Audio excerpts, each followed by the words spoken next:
She etched "help" onto a paper napkin, a desperate message, and slid it beneath a heavy coffee mug, offering a silent prayer that someone, anyone, would see it before everything spiraled beyond control.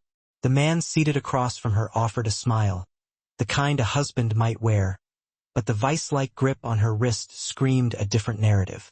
What she couldn't know, what remained hidden beneath the greasy surface of Roy's Rest Stop Diner, was that the bikers occupying table 15 weren't just passing through on their way to nowhere.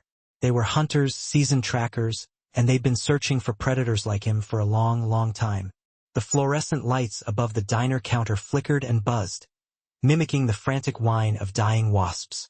Mia Sterling mechanically wiped down table 8 for what felt like the 10th time that hour, her weary reflection staring back at her from the chrome napkin holder. Outside, the endless highway swallowed the meager headlights whole, bleeding into the inky blackness. It was 11:47 p.m. On a Tuesday, the kind of night where time itself seemed to congeal, moving like refrigerated honey. She'd been tethered to Roy's, this greasy spoon oasis, for 2 years now, ever since her shiny journalism degree had revealed itself to be nothing more than an expensive piece of paper and her student loans had materialized into a very harsh reality. The place reeked permanently of burnt coffee and the acrid stench of diesel fuel, wedged as it was between a desolate gas station and a sprawling long-haul trucker parking lot. Most nights were predictable, a monotonous cycle of tired drivers, lukewarm instant coffee, and stingy tips left in the form of greasy change. But tonight felt different, charged with an unsettling energy. Mia couldn't quite place her finger on it. Maybe it was the relentless wind rattling the front door, a constant, nagging whisper, or the way the radio kept dissolving into static-laced silence between songs. She glanced at the wall clock again. 11:51 p.m. The bell above the entrance chimed, shattering the near silence. 6 men strode in, clad in worn leather jackets, boots that thudded against the linoleum floor, and expressions that spoke volumes about the harsh realities they'd witnessed on the unforgiving road. Bikers, their movements possessed the effortless coordination of people who had spent countless hours riding together, claiming the large corner booth, table 15, without so much as a glance to see if it was free. Mia grabbed 6 menus, the laminated plastic cool against her fingertips. She knew these guys, locals for the most part. They called themselves something vaguely official-sounding, the Road Reapers. Maybe? Did charity rides for missing kids and, surprisingly, tipped better than the perpetually broke truckers. The hulking figure they called Bear had a gray beard that cascaded down to his chest like a tangled waterfall. The woman with the elaborate raven tattoo snaking around her neck naturally went by Raven. And the one who always, without fail, sat facing the door, the one with the jagged scar slashing through his left eyebrow and eyes that held the haunted look of a man still solving unsolvable crimes in his head. That was Diesel. "Evening, Mia," Diesel said, his voice a low rumble of gravel and whiskey. "Coffee all around. And whatever's not going to kill us on the menu tonight," Bear added with a grin. "So, toast," Mia cracked, a small smile tugging at her lips. Bear laughed, a sound like a motorcycle engine struggling to turn over on a cold morning. "Make it 6 of the breakfast specials. Extra bacon.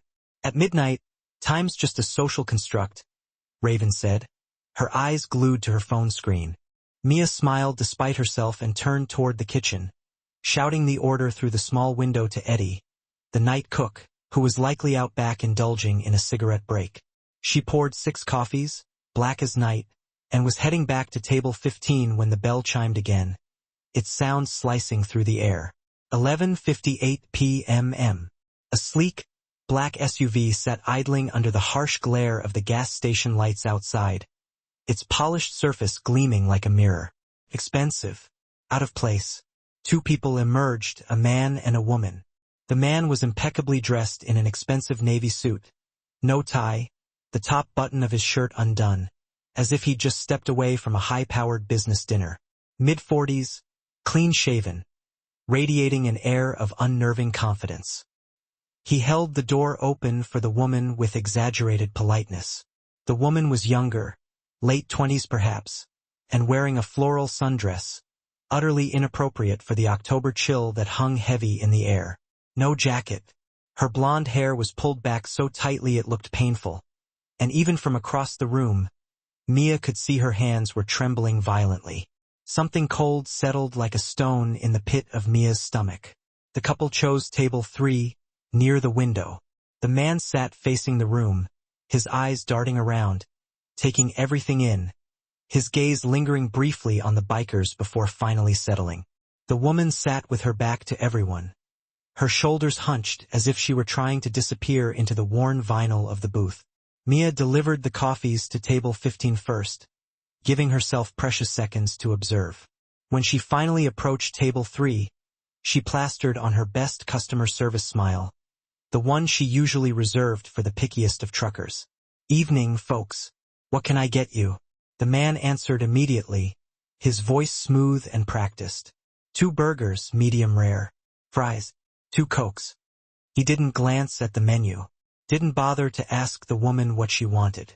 Mia turned her attention to the woman. "Miss, anything else for you?" The woman's eyes snapped up, red-rimmed and bloodshot. Her lips parted as if she wanted to speak, but the man cut her off smoothly. "She's fine with what I ordered. Long drive. She's exhausted. Isn't that right, honey?" His hand covered hers on the table, his fingers squeezing with painful pressure. The woman nodded once, a jerky, unnatural movement, then looked down at the tabletop. Every instinct Mia had honed during countless late-night shifts in sketchy places began screaming.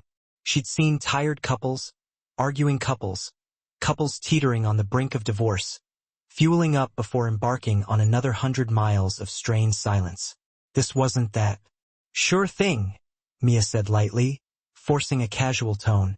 "Be right up." She walked back to the kitchen, her pulse hammering against her ribs. She called in the order to Eddie, then stood at the coffee station, pretending to refill the pot while her mind raced. Maybe she was wrong. Maybe the woman was simply sick or anxious, or they'd had a fight. Maybe Mia was just overly tired and paranoid, the result of binge-watching too many true crime documentaries during her breaks. But then she remembered the woman's dress, so clearly wrong for the season, and her shoes, cheap canvas sneakers, dirty as if she'd been walking for miles, while the man sported Italian leather loafers that probably cost more than Mia's monthly rent. Mia grabbed the coffee pot and started another round, beginning with table 3. She refilled their water glasses, her movements deliberately slow. The man was scrolling through his phone, his expression bored. The woman stared blankly at the table, as if it held the secrets to the universe. As Mia poured the water, she leaned in slightly.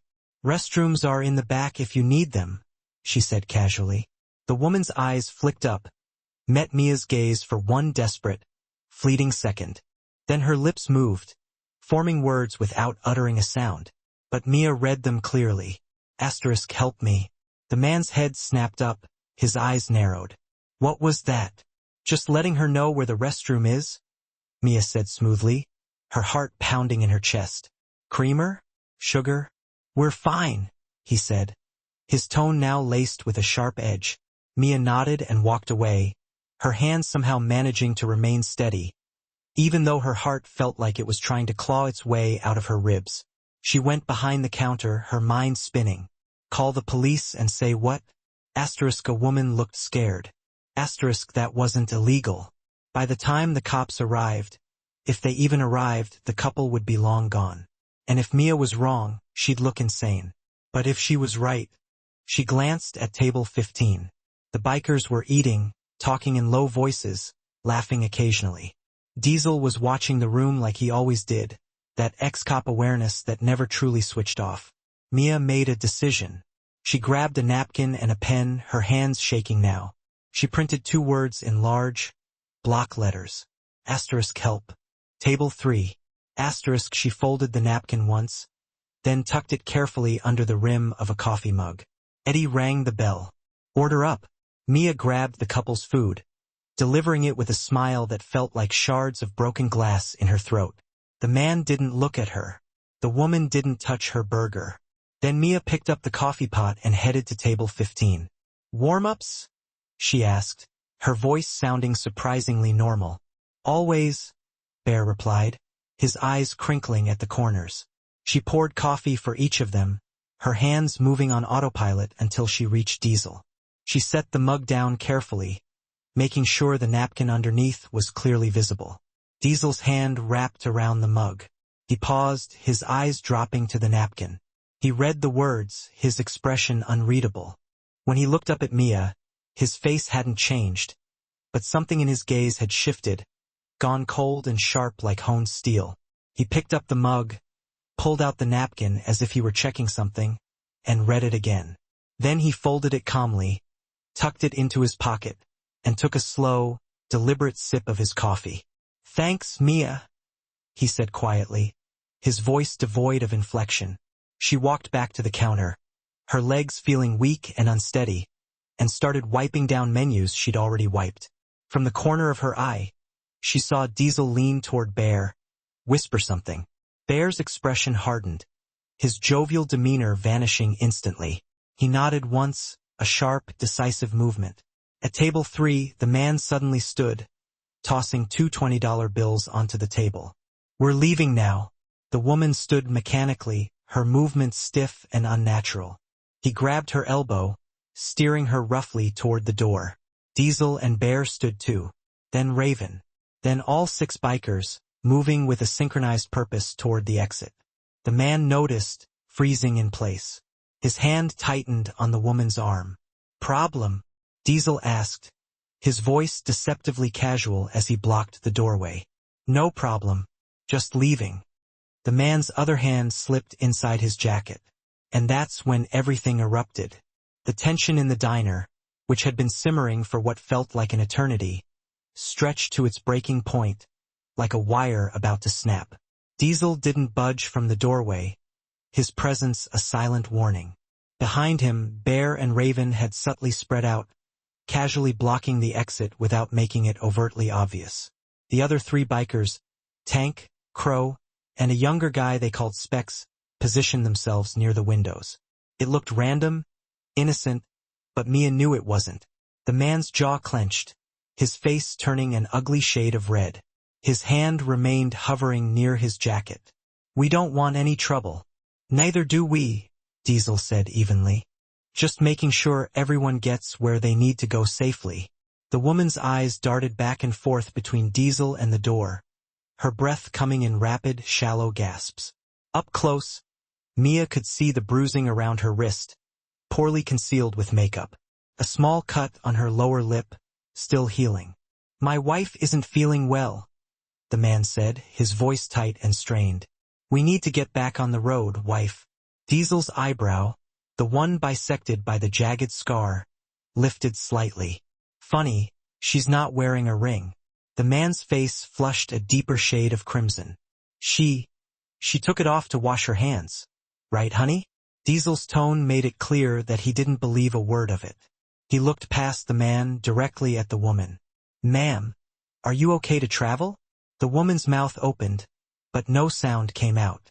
The man's grip on her elbow tightened, his fingers digging into her flesh. "She's fine, aren't you, honey?" Mia watched the woman's face crumble, a terrifying cocktail of fear and desperation warring behind her eyes. She was going to say she was fine.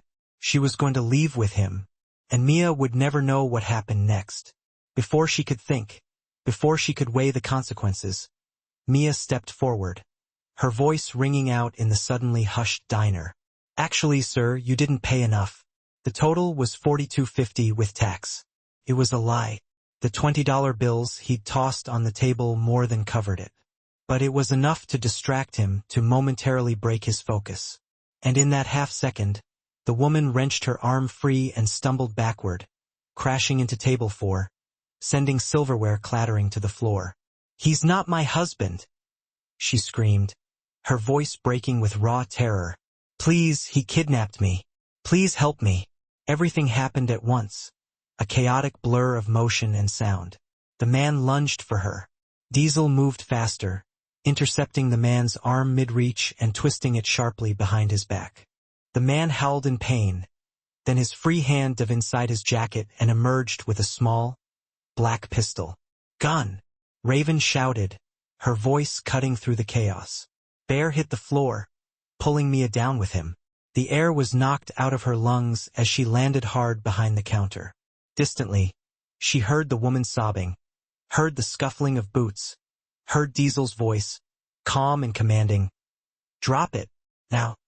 The threat ended abruptly in a wet crunch and a metallic clatter.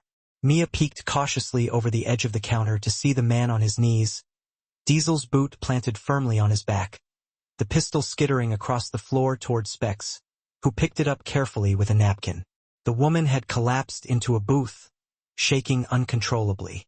Raven crouched beside her, speaking in soft, soothing tones. "Eddie," Mia shouted toward the kitchen, her voice trembling. "Call 911. "Already did." Eddie's voice came back, high-pitched and panicked. With the gun neutralized, Diesel kept the man pinned to the floor, not even breathing hard.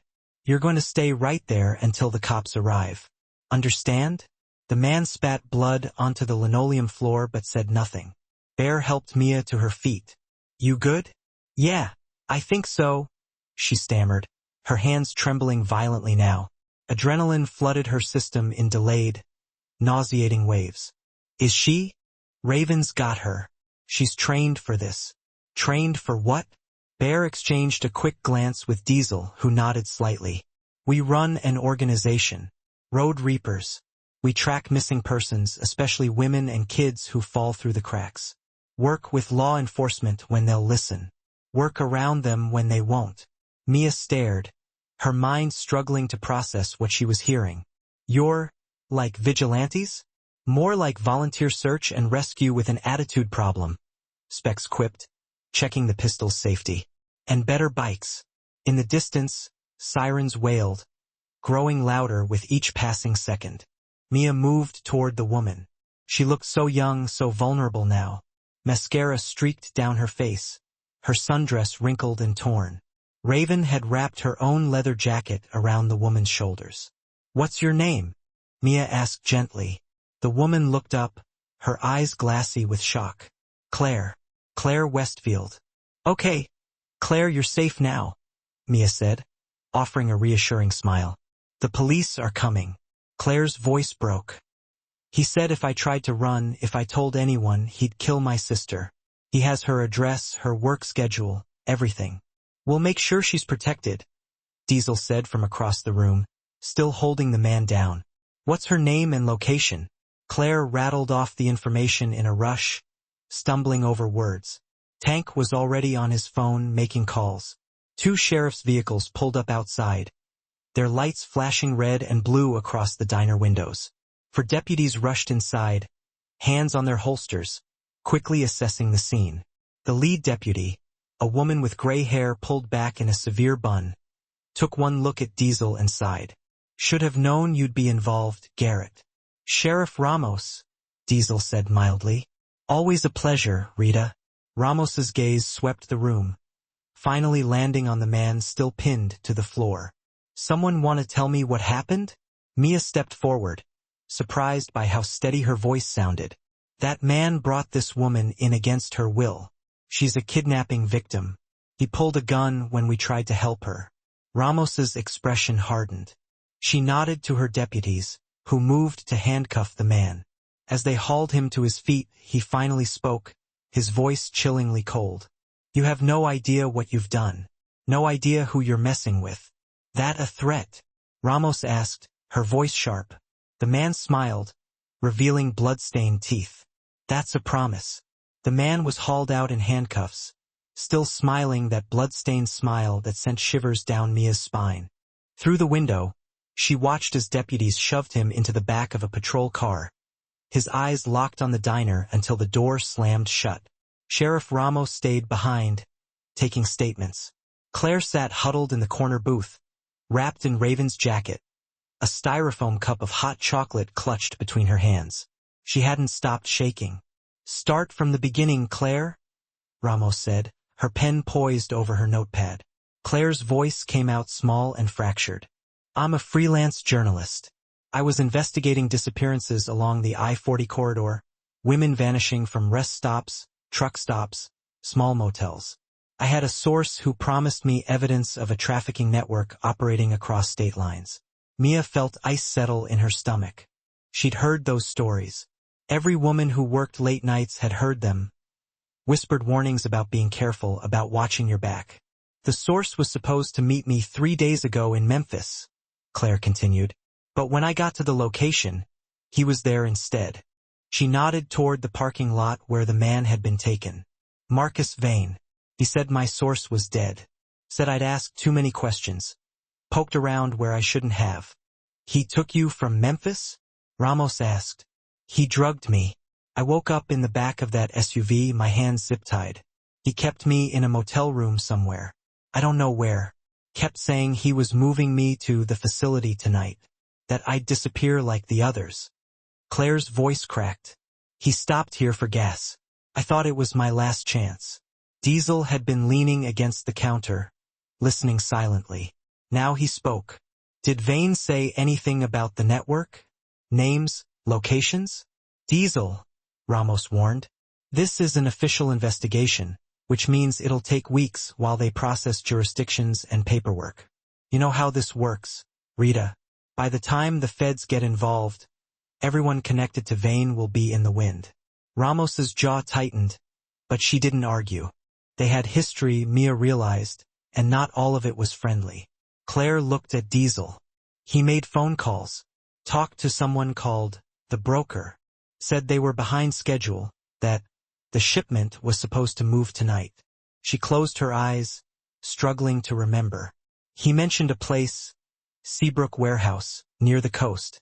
Said that's where they'd process me before moving me overseas. Seabrook? Specs muttered, his fingers flying across his phone. That's 4 hours east, near Wilmington. Ramos held up a hand. I'll contact the state police and the FBI. If there's an active trafficking operation, they'll raid an empty building, Diesel said flatly. These people have cops on the payroll, Rita. You know it. I know it. The second official channels get involved, evidence disappears and suddenly everyone's alibis check out. So what? You want to go cowboy on this?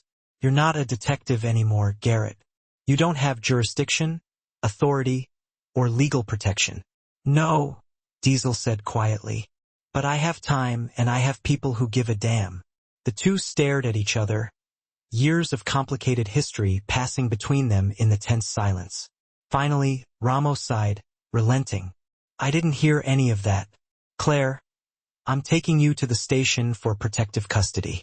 We'll get you medical attention and take a full statement. What about my sister? Claire asked urgently. Vane said he had people watching her. Already on it? Tank called from across the room, still glued to his phone. Got a contact with Charlotte PD. They're sending a unit to her apartment now. We'll keep eyes on her until this is resolved. Claire sagged with relief, tears spilling over. Thank you. God, thank you. As Ramos helped Claire toward the door, the young woman stopped beside Mia. You saved my life. I don't even know your name. Mia. Mia Sterling. Mia? Claire gripped her hand tightly, her voice thick with emotion. Thank you for seeing me, for not looking away. Then she was gone, guided into the back of the sheriff's car, and the diner felt impossibly empty. Eddie emerged from the kitchen, his face pale and drawn. We're closed for the rest of the night, right? Because I'm going to need about 17 drinks and some serious therapy. Go home, Eddie, Mia said wearily. She felt numb, detached, as if she were watching herself from outside her body. The bikers were gathering near table 15, speaking in low, urgent tones. Mia caught fragments of their conversation. Asterisk, need to confirm the location. Call Jackson. See if his contact at the port can move fast before they relocate. Star. She walked over to them, drawn by an invisible force. You're going after them. The trafficking network. Diesel met her eyes, his gaze unwavering. We are. Even though it's dangerous? Even though you could get killed? Someone has to, he said, his voice matter of fact. Official channels are compromised or too slow. These people take women and kids and make them disappear. We don't let that stand. Mia thought about Claire's face, the desperation, the fear. How close she'd come to vanishing forever. "How many have you saved?" she asked. 47 confirmed recoveries in 3 years, Raven said. "Probably more we don't know about. Sometimes people escape during raids, go home on their own." "And how many times have you almost died?" Diesel's scarred eyebrow lifted, a hint of a wry smile playing on his lips. "You want an exact number or a ballpark figure?" Despite everything, Mia almost smiled. "Almost. Just be careful." "Always are, kid," Bear said, clapping her gently on the shoulder. "You did good tonight. Real good." They filed out into the parking lot, their motorcycle engines roaring to life one by one, shattering the quiet of the night. Mia watched through the window as 6 motorcycles pulled onto the highway and disappeared into the darkness, their tail lights fading like dying stars. The diner was silent except for the constant, unnerving buzz of the fluorescent lights. Mia locked the door, flipped the sign to closed, and tried very hard not to think about what might happen next. She failed miserably. 2 days passed like fever dreams. Mia couldn't sleep. Every time she closed her eyes, she saw Claire's face, heard Marcus Vane's chilling voice echoing in her head. *, you have no idea who you're messing with. She kept her phone close, obsessively checking news sites, searching for updates that never came. The diner reopened the next morning. News crews showed up by noon, local stations at first, then a CNN affiliate. They wanted to interview the brave waitress who stopped a kidnapping. Mia refused. Roy, the owner, was less pleased about the publicity than she'd expected. "Trouble's bad for business," he muttered, though the curiosity seekers filling every booth said otherwise. By Thursday afternoon, the media had mostly moved on to the next sensational story. A 3-paragraph story ran in the local paper. *Woman rescued from kidnapper at local diner. Suspect Marcus Vane in custody. Investigation ongoing. Ongoing. The word felt hollow, meaningless. Mia was wiping down table 3. She'd avoided it since that night, but she couldn't put it off any longer when her phone buzzed in her pocket. Unknown number. She almost didn't answer. "Hello, Mia Sterling?" a woman's voice said, slightly distorted, as if she were calling from a bad connection. "Who is this?" "It's Claire. Claire Westfield. The woman you know who I am." Mia's heart jumped into her throat. "Are you okay? Where are you?" "Protective custody. They won't tell me where. Security reasons." Claire's voice dropped to a whisper. "I needed to call you, to warn you." The diner suddenly felt too cold, the air thick with foreboding. "Warn me about what?" "Marcus Vane. He escaped." The words didn't make sense. Mia heard them, understood them individually, but together they seemed impossible. "What do you mean, escaped?" "He was in custody. They arrested him during transport to the federal facility yesterday morning." Claire spoke quickly, urgently. "The transport van was ambushed on Highway 74. 2 guards dead. Vane's gone. The FBI thinks it was coordinated. Someone on the inside helped plan it." Mia sank heavily into the nearest booth, her legs suddenly unable to support her weight. "Why are you telling me this?" "Because before he escaped, he told his lawyer he was going to tie up loose ends. The lawyer reported it." "But Mia, you're a loose end. You saw him. You helped me. You can identify him. He knows your name, knows where you work. The police are stretched thin. They offered me protection because I'm a federal witness now. But you—" Claire's voice cracked, filled with guilt. "I'm so sorry. I never wanted to put you in danger. I had to warn you." After they hung up, Mia sat alone in the empty diner, staring blankly at the chipped formica tabletop. Outside, the sun was setting, painting the parking lot in shades of rust and blood. She thought about calling Sheriff Ramos. Thought about calling Diesel, except she didn't even have his number. Thought about running, except where would she go? Her life was here, small and threadbare, but it was hers. "You're being paranoid," she told herself, trying to rationalize her growing fear. Vane's probably halfway to Mexico by now. Why would he risk coming back? But she remembered his smile, the cold certainty in his eyes. Men like that didn't leave loose ends. That night, Mia drove home to her trailer park on the outskirts of town, checking her rearview mirror every 30 seconds, her knuckles white as she gripped the steering wheel. The trailer was small, cramped, and desperately needed a new coat of paint, but it was paid for, inherited from her grandmother. She locked the door, checked the windows, pulled the curtains, trying to convince herself that she was safe, that she was just being irrational. At 11:47 p.m., the exact same time Vane had walked into the diner 2 nights earlier, Mia heard an engine outside.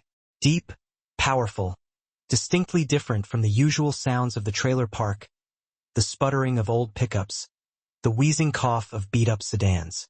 She moved cautiously to the window, peeking through a gap in the curtains. A black SUV sat 3 spaces down, its engine idling. No lights, just sitting there, a dark, menacing shape against the backdrop of the shabby trailer park. Mia's blood turned to ice water. She grabbed her phone with shaking hands and dialed 911. "This is Mia Sterling at Shady Oaks Mobile Home Park, Space 17. There's a suspicious vehicle outside my home. I believe I'm in danger." The dispatcher's voice was professionally calm, taking details, promising to send a unit. "Can you describe the vehicle?" "Black SUV. It looks like the same one from 2 nights ago. The kidnapping case, I think." Headlights suddenly blazed to life, blindingly bright, and the SUV peeled out, its tires screaming in protest as it tore through the trailer park. By the time Mia got outside, it was gone, its taillights disappearing around the corner. Sheriff's deputies arrived 15 minutes later. They searched the area, but found nothing. "Could have just been someone turning around," the younger deputy suggested, his tone dismissive. "These trailer parks can be confusing at night." At midnight, just sitting there. Mia's voice was fear, sharp as a shard of glass, pierced Mia. Frustration followed close behind. The elder deputy, face etched with lines of weariness, offered a strained, sympathetic smile. "We'll be increasing patrols in this area, ma'am. Keep those doors locked tight. Stay aware of your surroundings. Any chance you have someplace else you can stay? Just for a few days?" Mia shook her head, the weight of her circumstances pressing down. She couldn't afford a motel, not on her meager wages, and her only friend in town, bless her heart, was pulling double shifts at the hospital, a tireless warrior against illness and suffering. After the deputies left, their cruiser fading into the night, Mia retreated into her small trailer. Every light blazed, a futile attempt to ward off the creeping shadows. A kitchen knife, cold and gleaming, lay on the coffee table, a pathetic symbol of defense. She couldn't shake the feeling of being watched, of eyes boring into her from the darkness beyond the thin aluminum walls. At 2:14 a.m., the buzz of her phone sliced through the silence. Another unknown number, a digital phantom haunting her night. She almost didn't answer, fear a tangible thing constricting her chest. Then, a flicker of hope. Maybe it was Claire, reaching out from the shadows. She picked up, her hand trembling. Silence. Just the sound of breathing, slow and deliberate, sent shivers down her spine. "Hello!" Mia's voice shook, barely a whisper. A man's voice, smooth as polished ice and just as cold, filled her ear. "You should have minded your own business." The line went dead, leaving Mia in a silence more terrifying than any scream. Sleep was an impossibility that night. Every creak of the trailer, every rustle of leaves outside, sent her heart racing. At dawn, when she finally worked up the courage to step outside, the world seemed tainted, dangerous. She found something tucked under her windshield wiper, a folded napkin, stark white against the grimy glass. One word scrawled across it in crimson ink, *soon. Mia called Sheriff Ramos at 6:47 a.m., her voice tight with suppressed terror. The napkin, sealed in a plastic sandwich bag like she'd seen them do on crime shows, mocked her with its simple, chilling message. "He was here, at my home." Her voice sounded foreign, high-pitched and fragile. "He left this." Ramos arrived within 20 minutes, sirens cutting through the morning calm. 2 deputies trailed behind him, their faces grim. Mia watched as Ramos carefully examined the napkin through the plastic, his jaw tight. "We'll dust for prints, ma'am. But if he's smart, he wore gloves." "I'm sure he wore gloves." Mia wrapped her arms around herself, suddenly freezing despite the sun's warmth. "What do I do? I can't just sit here waiting for him to come back." Ramos's gaze softened with what seemed like genuine apology. "We can offer periodic drive-bys, but we don't have the budget for round-the-clock protection, ma'am. Resources are stretched thin. Not for a potential threat, but if he actually attempts something, then it's too late," Mia thought, bitterness rising in her throat. Mia laughed, the sound brittle and hollow. "That's what you're saying, isn't it?" "I'm saying our resources are limited, Ms. Sterling. I'm sorry." After Ramos and his deputies left, the silence in the trailer became oppressive. Mia sat staring at the walls, which suddenly felt paper-thin, offering no real protection. She couldn't go to work. What if Vane showed up there, a predator stalking his prey? She couldn't stay here, a sitting duck in her own home. She couldn't run. She didn't have the money. And she couldn't call anyone, because who would believe this nightmare? This descent into madness? Her phone rang, the shrill sound making her jump so violently she nearly dropped it. A local number this time. Hesitantly, she answered. "Hello, Mia? It's Diesel. Diesel Garrett." Relief flooded through her with such intensity she felt dizzy, lightheaded. "How did you get my number?" "Called the diner. Roy gave it to me." A pause, a beat of silence filled with unspoken questions. "You okay? You sound rattled." "Vane escaped custody. He was at my trailer last night. Left me a threatening note. The sheriff can't help. And I—" Her voice broke, choked with fear and despair. "I don't know what to do." Silence on the other end, thick with unspoken understanding. Then, "Give me your address.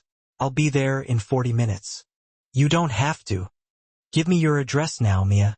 She gave it, her heart pounding with a mix of fear and a desperate hope. 37 minutes later, the rumble of a motorcycle engine shattered the silence. Not Diesel's usual ride, she noted with a flicker of detached observation, but a sleeker, meaner machine, built for speed and aggression. He dismounted, pulling off his helmet, and even in her exhausted and terrified state, Mia noticed the dark circles under his eyes, the lines of tension etched around his mouth. "You look terrible," she blurted out, the words escaping before she could stop them. "Back at you," he managed, a small, weary smile gracing his lips. "Can I come in?" Inside the cramped trailer, Diesel examined the napkin through its plastic bag, his expression hardening with each passing second. "This is escalation. He's not just running, he's cleaning house. Claire said I was a loose end. You are. So am I. So is everyone who can connect him to the trafficking network." Diesel set down the napkin, his gaze intense. "We tracked his associates to the Seabrook warehouse 2 nights ago. Place was cleaned out. No evidence, no people, but we found documents enough to know the operation's bigger than we thought. Multi-state, international connections. Did you find Claire?" His expression shifted, a darkness clouding his features. "That's why I'm here, Mia. Claire's gone." The words hit her like a physical blow, stealing her breath. "Gone? What do you mean, gone?" "She was in protective custody. Safe house in Raleigh, last night." "What happened?" "Someone breached security. 2 marshals injured. Claire vanished. No signs of struggle in her room. She either left willingly or was taken by someone she trusted." Mia's mind raced, desperately trying to make sense of the impossible. "You think she was part of it? Working with them?" "No. I think they have leverage on her. Remember her sister?" Diesel pulled out his phone, showed her a photo of a young woman, early 20s, dark hair, a mirror image of Claire. "Sarah Westfield disappeared from her Charlotte apartment yesterday afternoon. Surveillance shows 2 men forcing her into a van." "Oh God!" Claire probably received proof they have Sarah. Proof that if she doesn't cooperate, Sarah dies. So she went with them willingly to buy her sister time. Diesel's voice was steady, but anger simmered beneath the surface. a dangerous undertow, which means they're consolidating, tying up loose ends before disappearing for good. And I'm a loose end. Yes. The blunt honesty was somehow worse than false comfort would have been. Mia stood, paced the tiny living room, the space suddenly feeling even smaller, more confining. So what do I do? Hide? Run? Wait for him to find me? Or, you help us find him first? She stopped pacing, her gaze locking with Diesel's. What? Vane was careful but not perfect. You served them that night. You saw his face, his mannerisms, heard his voice. We have surveillance footage from the diner's parking lot. Partial plate on the SUV. Timestamps. You might remember details you don't realize are important. You want me to help hunt down a murderous trafficker? I want you to help save Claire and her sister before they disappear forever. And keep yourself alive in the process. Diesel met her eyes, his gaze unwavering. Look, I get it. This isn't your fight. You served coffee and made a moral choice to help someone. You don't owe anyone anything more.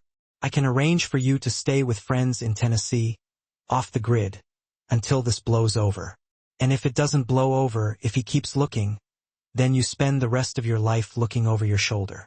Mia thought about Claire's face in the diner, the desperation, the flicker of hope when Mia had slipped that napkin under the coffee mug. How close she'd come to freedom, only to be dragged back into hell. She thought about the napkin on her windshield. Soon. What do you need from me? She asked, her voice low but firm. Diesel pulled out a tablet, opened files. Everything you remember about that night. Every detail, no matter how small. Then we follow the trail wherever it leads. Where does it lead? The coast. Seabrook. A dead end, but we found shipping manifests. Coastal warehouse networks. Someone's moving people by boat. He looked at her steadily. This might get dangerous, Mia. It's already dangerous, Mia said, meeting his gaze. At least this way, I'm doing something about it. Then pack a bag. We leave in 10 minutes. The highway unreeled beneath them like a black ribbon leading to an unknown destination. Mia rode behind Diesel, arms wrapped tight around his leather jacket, thighs gripping the motorcycle seat, the wind screaming past her ears. She'd never been on a bike before. Under different circumstances, she might have been terrified, paralyzed by fear. Now, the fear had become so constant, so pervasive, it felt like background noise, a dull hum beneath the roar of the engine. They rode for 2 hours before stopping at a rundown motel outside Greenville. The kind of place where dreams went to die. Bear and Raven were already there. Their bikes parked outside room 12, gleaming under the dim, flickering light of the motel sign. Inside, the room smelled like stale cigarettes and decades of poor decisions, but the beds were clean, or at least appeared to be under the harsh fluorescent light, and the door had a deadbolt which offered a small measure of comfort. Cut you up to speed? Bear asked Diesel, his voice rough around the edges. Most of it. Diesel spread a map across the stained table, the surface scarred with cigarette burns and the ghosts of countless forgotten meals. Red circles marked locations, handwritten notes scrawled beside them. Mia, come look at this. She joined them, exhaustion making everything feel surreal, as if she were watching a movie about someone else's life. The map showed the coastline from Virginia down to Georgia, but the focus was on North Carolina. The Seabrook warehouse had a red X slashed through it. Several other locations were circled. After Seabrook came up empty, we started tracking financial records, Raven explained, her finger tracing routes across the map. Shell companies, dummy corporations, classic money laundering setup, but they all connect back to coastal properties, warehouses, shipping facilities, even a defunct seafood processing plant. They're moving people by boat, Mia said, remembering what Diesel had told her in the trailer. Right? Small vessels, hard to track, heading to cargo ships in international waters.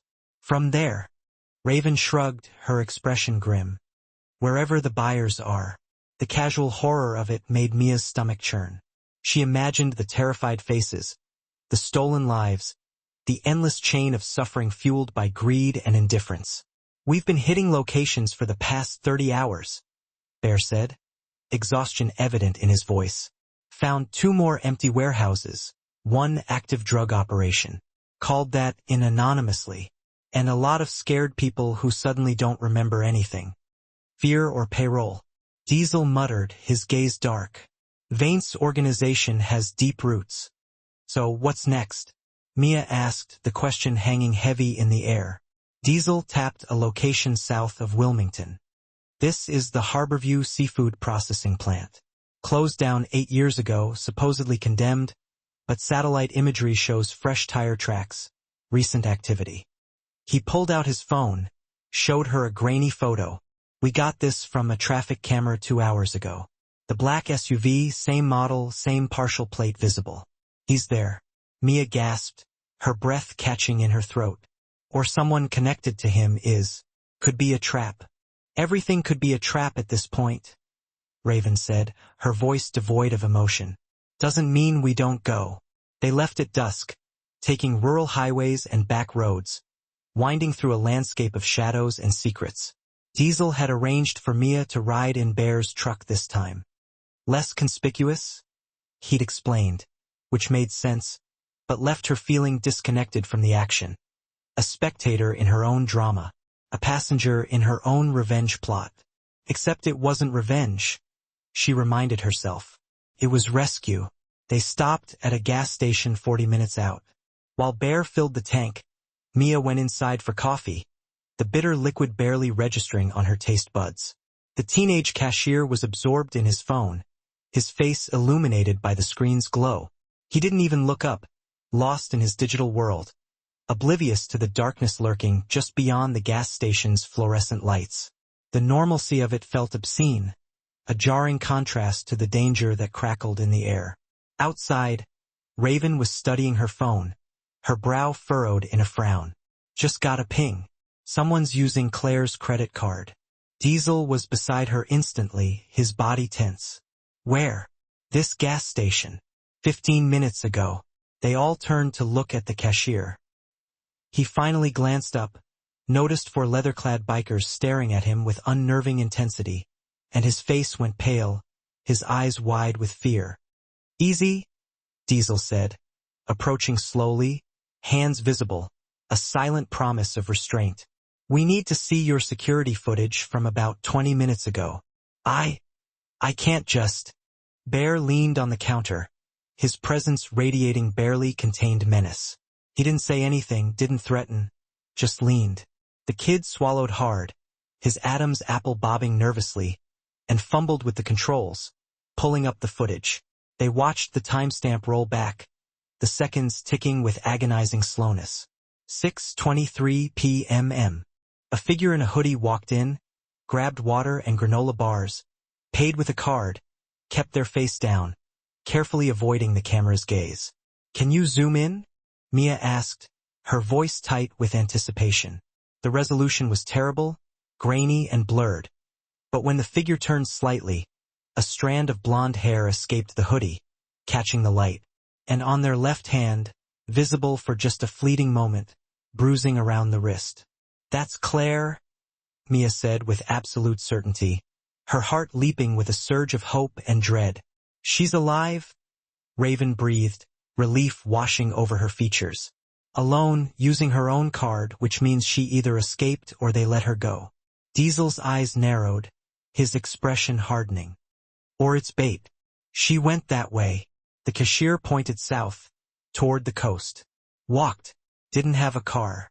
They found her 3 miles down the road, sitting on a guardrail, staring blankly at the churning ocean below.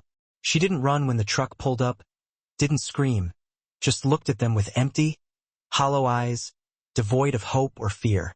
Claire. Mia got out slowly, hands visible, a gesture of peace. It's Mia from the diner. Claire blinked, recognition dawning slowly, a flicker of awareness in the depths of her eyes. Mia, you shouldn't be here. Neither should you. What happened? They have Sarah. Claire's voice was mechanical, devoid of emotion, as if she were reciting a script she'd memorized.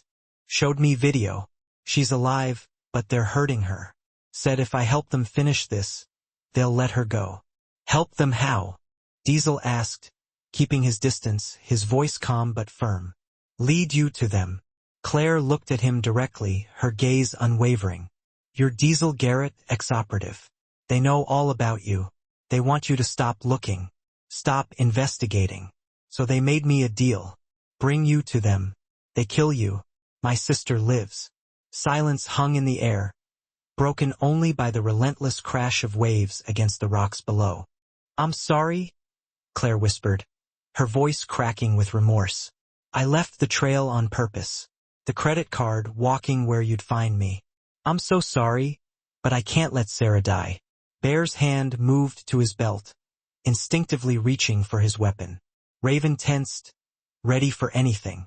But Diesel just nodded slowly, his gaze steady, unwavering. Where are they holding her? The processing plant. Harborview. They're waiting for you. There's at least 10 men, all armed. Vaint's there. Claire's voice cracked, her face crumpling. Please just walk away. Let them disappear. Sarah's only 23. She has her whole life ahead of her. So do the next women they take, Diesel said quietly, his voice resonating with a quiet intensity. And the next. And the next. Claire started crying, silent tears streaming down her face. Diesel looked at his team, his gaze sweeping across their faces. We go in smart. We get Sarah. We end this. It's a death trap, Bear said, his voice laced with concern. Probably. Diesel's scarred eyebrow lifted in a sardonic arch. Anyone want to sit this one out? Nobody moved. The Harborview seafood processing plant crouched against the coastline like a rotting corpse, a monument to decay and neglect. All rusted metal and shattered windows, a bleak testament to broken dreams. The smell hit them first, a nauseating blend of brine and decay, the stench of old fish guts baked into the concrete by years of unrelenting sun. They parked a quarter-mile out, approaching on foot through the scrub brush, their movements concealed by the gathering darkness. It was 9:47 p.m., and a thick fog had rolled in from the ocean, shrouding the coastline in a cold, damp embrace. Diesel had called in backup. 3 more Ride Safe members from the Wilmington chapter met them at the rendezvous point. 9 against 10, maybe worse odds.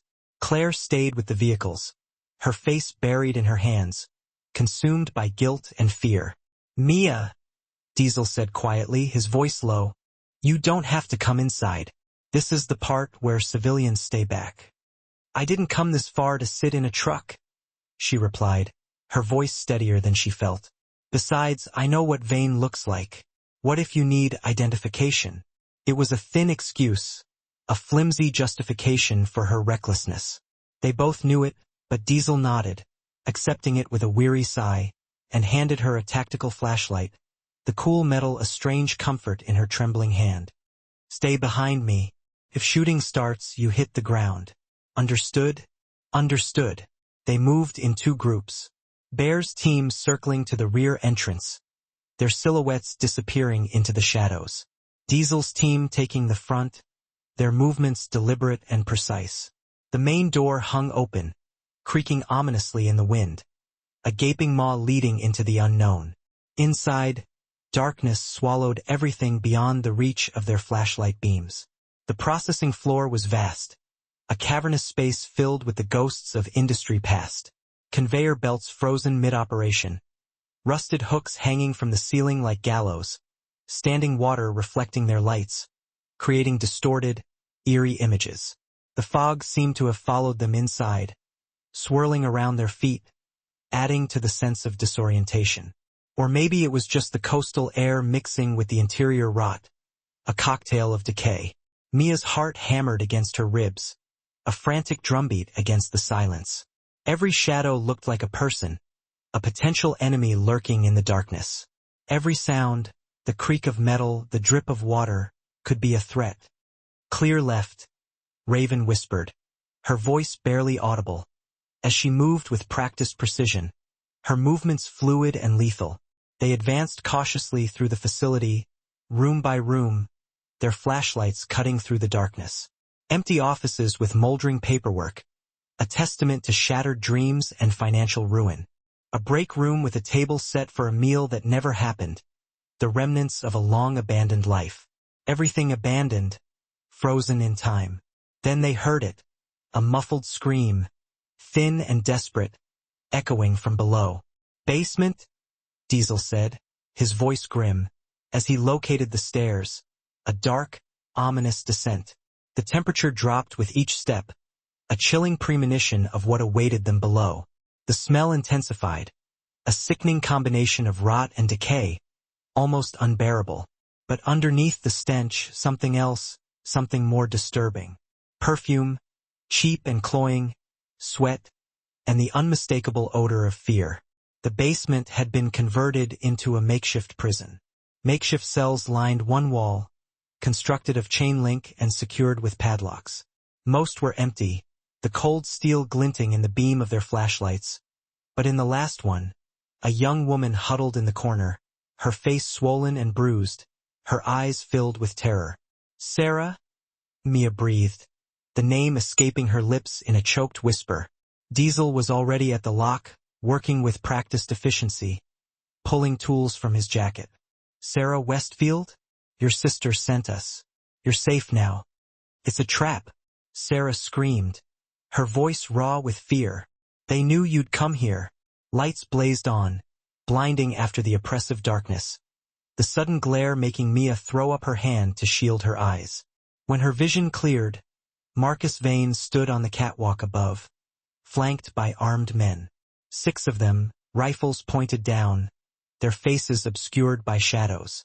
In the darkness behind them, Mia could see more movement, more figures lurking. "Diesel Garrett," Vane said, his voice echoing off the concrete walls, amplified by the vastness of the space. "So predictable. Show you a damsel in distress, and you come running every time." "Let the women go," Diesel said calmly, his voice resonating with authority. "This is between us. Is it? See, I don't think you understand the scope of what you're interfering with." Vane began descending the metal stairs, his boots clanging against the grating, the sound amplified in the cavernous space. "This operation moves 200 people a year. 200 lives redirected, repurposed. And it's just one node in a network that spans continents. You're not fighting criminals, detective. You're fighting an industry." "Slavery," Diesel said, his voice hard. "Call it what it is." Vane smiled, a chilling, predatory expression. "Economics, supply and demand. I'm just a middleman." While they talked, Mia noticed Raven moving slowly along the wall, staying in the shadows, her movements almost imperceptible.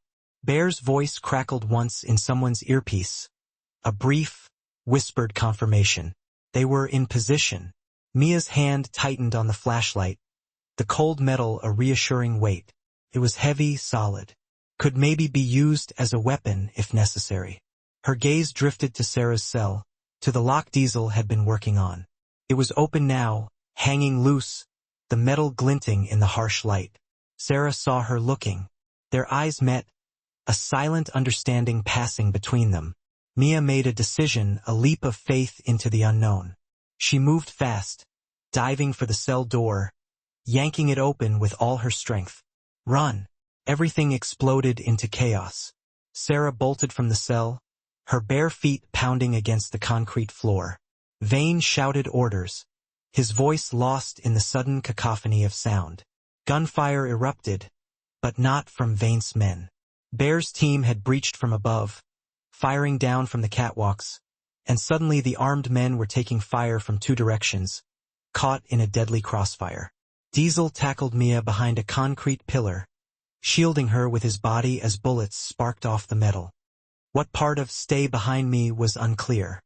He growled, his voice tight with anger and concern.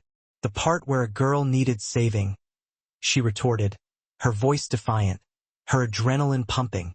Raven had reached the stairs, engaging 2 of Vane's men in hand-to-hand combat. She moved like a force of nature, her movements swift and deadly, a violent ballet set to the soundtrack of gunfire and screams. She disarmed one man and used his own weapon against the other, her face a mask of fierce determination. Bear's voice boomed from above, his words cutting through the chaos. "Federal agents inbound." We called it in. It was a bluff, probably, a desperate gamble to sow confusion.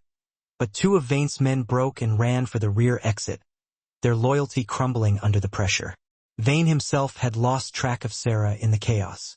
Mia saw the young woman running for the stairs, her face streaked with tears, saw Vane turning, raising his pistol, aiming at her defenseless back.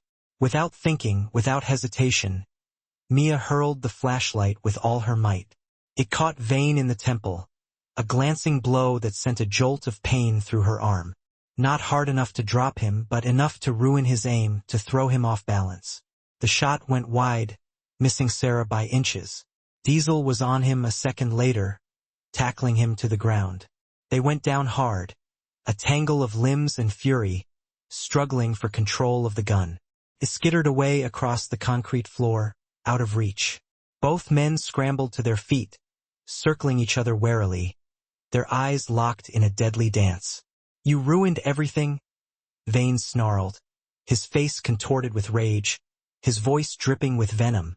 "Good," Diesel said, his voice cold and devoid of emotion. He charged, launching himself at Vane with a ferocity that took Mia's breath away. They fought like men who knew exactly how to kill, their movements brutal and efficient. Diesel had training, years of experience honed in the fires of conflict, but Vane had desperation, the raw, animalistic instinct to survive at any cost. The knife flashed, a glint of silver in the dim light, opening a line across Diesel's forearm, drawing a bead of blood. He didn't even flinch, just caught Vane's wrist and twisted with brutal force, until something cracked, a sickening snap that echoed through the basement. Vane screamed, a primal sound of pain and rage. The knife fell to the floor, clattering against the concrete. Sirens wailed in the distance, growing louder with each passing second. Real ones this time. Diesel slammed Vane against the concrete pillar, his forearm across his throat, cutting off his air. "It's over. The network," Vane choked out, his face turning purple. "You can't stop it. You'll never stop it. Watch me." Police flooded in, a wave of blue uniforms and flashing lights. State and federal agents surrounded the building, securing the perimeter, sealing off any chance of escape. In the chaos of arrests and evidence collection, Mia found Sarah wrapped in someone's jacket, shaking uncontrollably, but alive.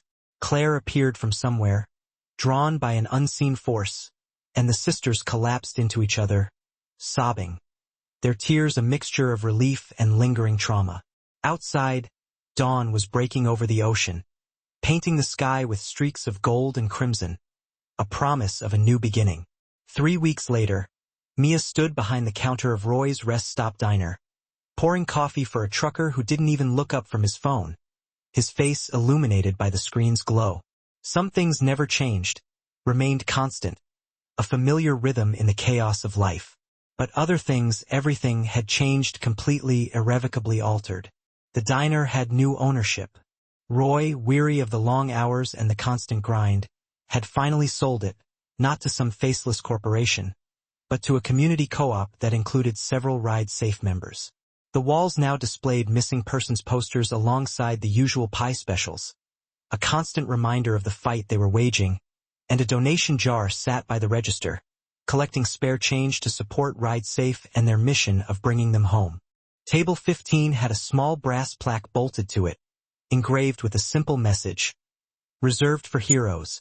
The bikers came through regularly now, using the diner as an unofficial headquarters for their Eastern operations.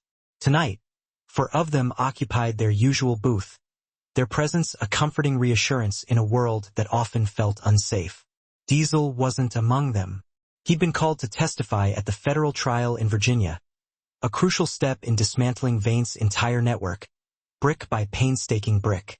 Mia had testified 2 weeks ago, sat in a sterile federal courtroom and identified Marcus Vane, described that night in detail, the fear, the desperation, the chilling calm with which he orchestrated his evil.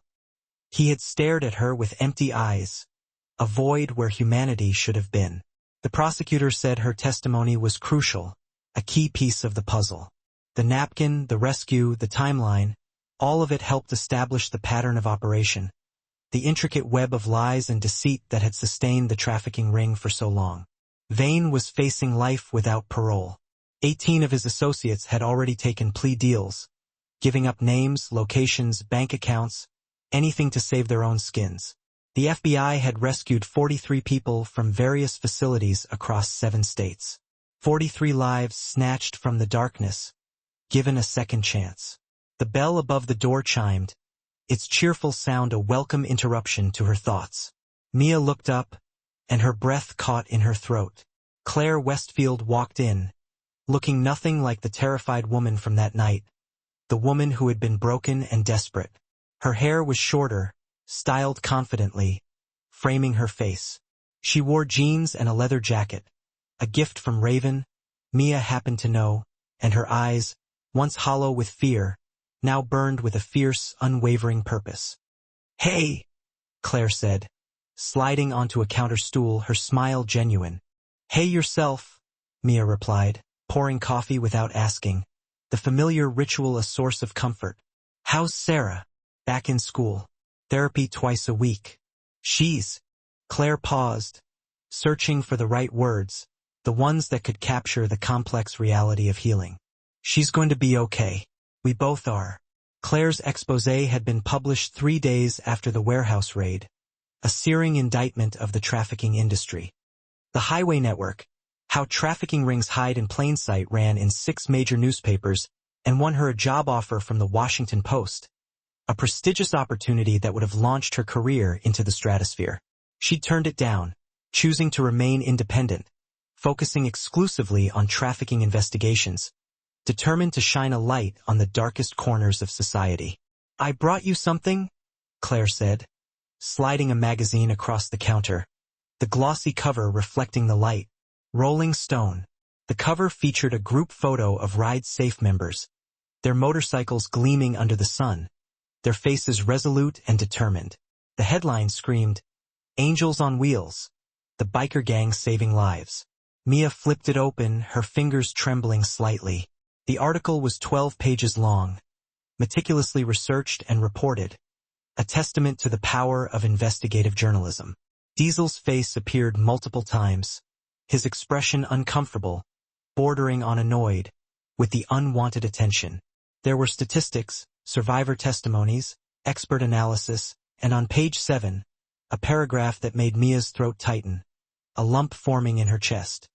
The rescue began with a waitress named Mia Sterling, who noticed what others missed and acted when others would have looked away. In the fight against trafficking, awareness is the first line of defense, and sometimes a napkin is enough to save a life. "You used my name," Mia said quietly, her voice barely a whisper. "You earned it," Claire replied, her eyes shining with sincerity. "Besides," she added with a mischievous smile, "I figured you wouldn't mind." The bell chimed again, announcing another arrival. This time, Diesel walked in, his arms still bandaged, but healing well, his steps purposeful. Behind him were Bear, Raven, and 3 other men Mia recognized from the warehouse raid, their faces etched with the weariness of the road. "Heard there was decent coffee here," Diesel said, his voice straight-faced, a hint of amusement in his eyes. "Heard wrong," Mia shot back, but a smile played on her lips. "I'll pour it anyway." They settled at table 15, the group expanding to fill the space, their laughter and easy camaraderie filling the diner with warmth. Mia brought over a pot of coffee and enough mugs for everyone, sliding into the booth beside Claire when they insisted, drawn into their circle.